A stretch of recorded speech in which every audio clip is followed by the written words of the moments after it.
Hello, Sharon Durbin Graves, Painting with Acrylics 101.com, welcoming you into my studio today. Today we're going to talk about different kinds of paint.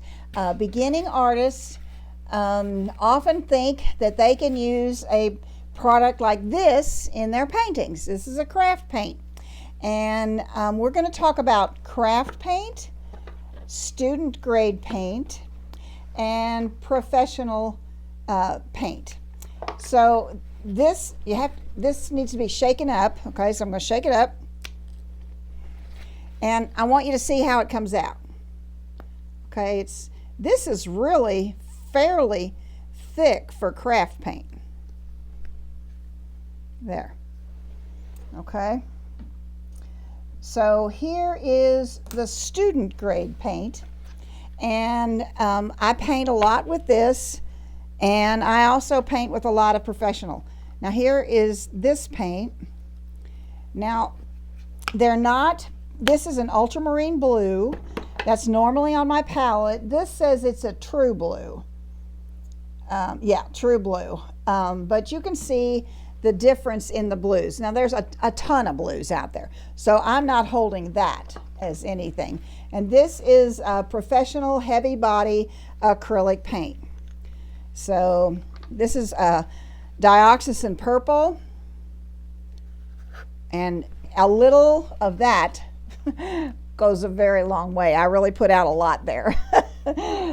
So anyway, when you begin painting anything, you should tap your brush in the water and then tap it off on a paper towel. You just want it moist enough to pick up the paint. You don't want it sopping, you don't want any drips, anything like that. So here goes the craft paint. Now you can see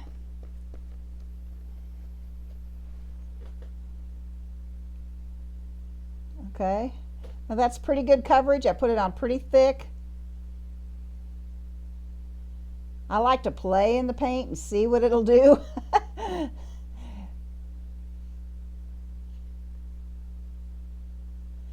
This is not bad paint. However, I don't think I would use it in a painting. This is more for decorative painting. I actually have this to, I'm going to rinse it off my brush. I have it because I paint on wine glasses, and this particular kind, if you want to paint on glass, you need something that's got that on the top, a picture of a glass. Okay, so that felt pretty good. A regular type craft paint that doesn't have the glass on the top might not give you as good a coverage as that.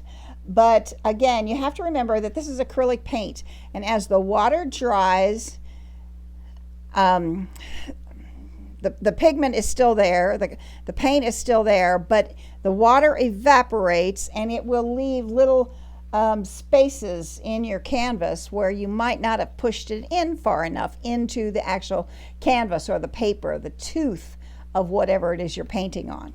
So with this, it's already thinner than these other two paints, so you're going to have more opportunity for that.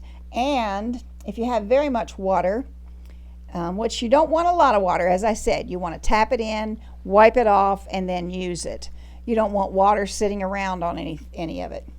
But if you have more water in your brush, then that gives this an opportunity for that water to evaporate, and then the paint to not be as solid as you want.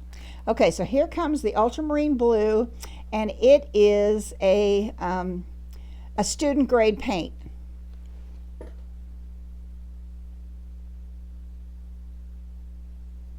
Now remember to use both sides of your brush. You've got paint on both sides. Okay, so I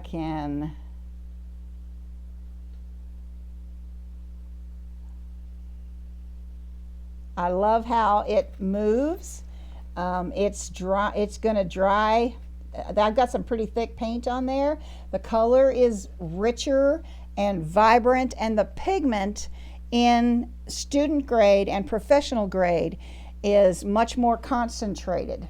So the colors are going to be brighter. I mean, you can tone them down, of course, but they are going to be brighter. Now, I just cleaned out my brush. Now we're going to get in, the purple is a heavy body Liquitex acrylic paint.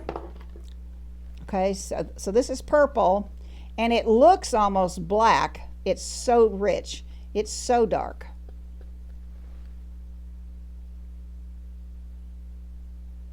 You can barely tell it's purple until you pull it off like that, okay? So this is thicker. It has more pigment. And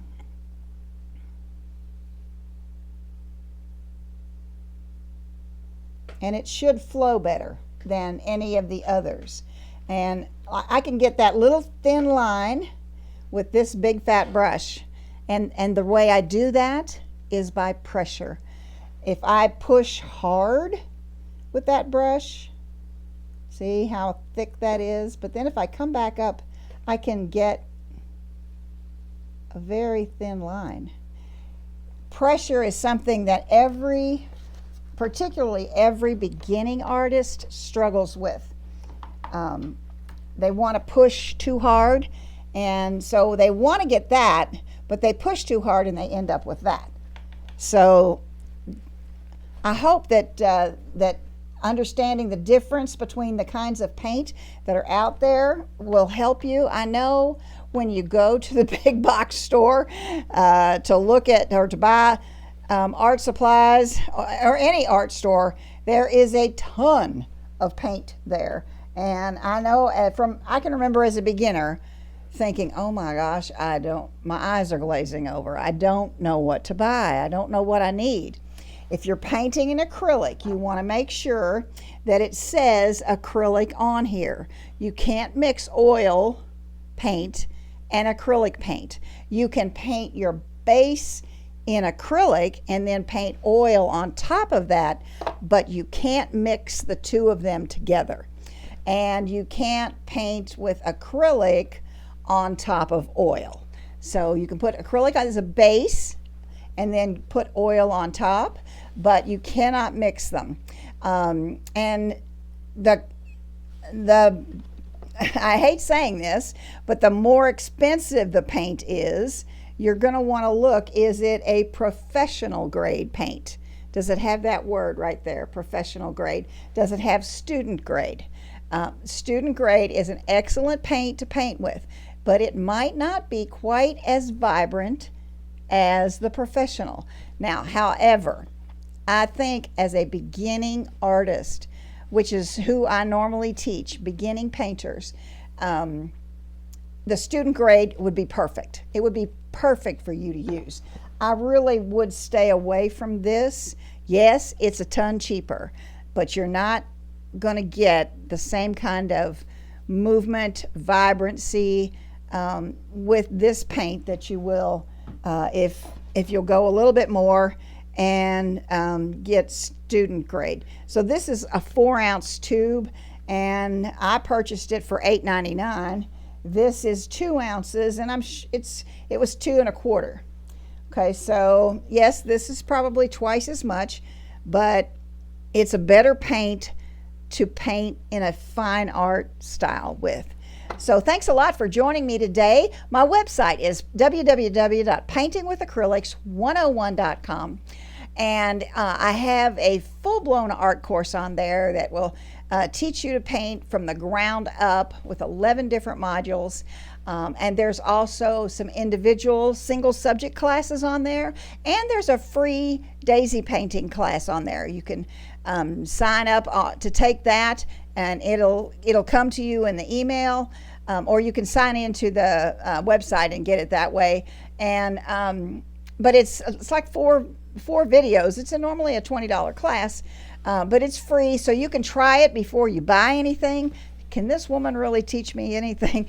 Try it and find out, and just give it an honest shot.